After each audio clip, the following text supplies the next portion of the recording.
ఇక రైతాంగానికి సాగునీరు అందించడంలో ప్రభుత్వానికి స్థానిక ఎమ్మెల్యేకు చిత్తశుద్ధి లేదని విమర్శించారు మాజీ ఎమ్మెల్యే భీరం హర్షవర్ధన్ రెడ్డి. వర్షాలు లేక రైతులు ఇబ్బందులు పడుతున్నా మహాత్మాగాంధీ కల్వకుర్తి ఎత్తిపోతల పథకం ద్వారా పంట పొలాలకు నీరు అందించడం లేదని మండిపడ్డారు. అంతకుముందు నాగర్ కర్నూలు జిల్లా పెద్దకుత్తపల్లి శివారులో మహాత్మాగాంధీ కల్వకుర్తి ఎత్తిపోతల ప్రాజెక్టులోని D8 కాలువను పరిశీలించారు.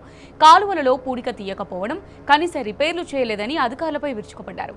ఇప్పటికైనా ప్రభుత్వం వెంటనే కాలువలో పూడిక తీసి రైతాంగానికి సాగునీరు అందించాలని, లేని పక్షంలో రైతుల పక్షాన పెద్ద ఎత్తున ఆందోళన కార్యక్రమాలు చేపడతామని హెచ్చరించారు.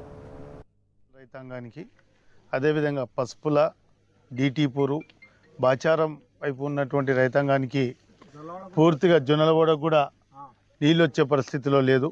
ఏదైతే KLI వాటర్ పక్కనే ఉన్న కృష్ణానది నీళ్లు మన దగ్గర నుంచి కల్వకుర్తికి పోతా ఉన్నాయి. కల్వకుర్తిలో ఉన్న డిస్ట్రిబ్యూటరీల ద్వారా అక్కడ వ్యవసాయం జరుగుతుంది తప్పితే కొల్లాపూర్లో ఉన్నటువంటి రైతాంగానికి మరి పూర్తిగా అన్యాయం జరుగుతూ ఉంది.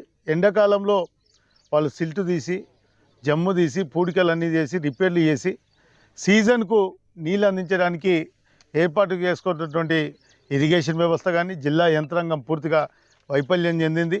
మరి ఇక్కడ ఉన్నటువంటి మంత్రి గారు మరి ఆయనకు రైతాంగం పట్ల ఎలాంటి ప్రేమ కానీ ఎలాంటి శ్రద్ధ కానీ లేదు. ఈరోజు ఆగస్టు వచ్చింది. ఈరోజు ఇప్పటికి కూడా నీళ్ళు ఆగస్టు పూర్తిగా వస్తూ ఉంది.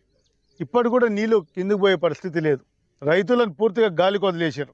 మేము BRS పార్టీ పక్షాన డిమాండ్ చేస్తూ ఉన్నాం.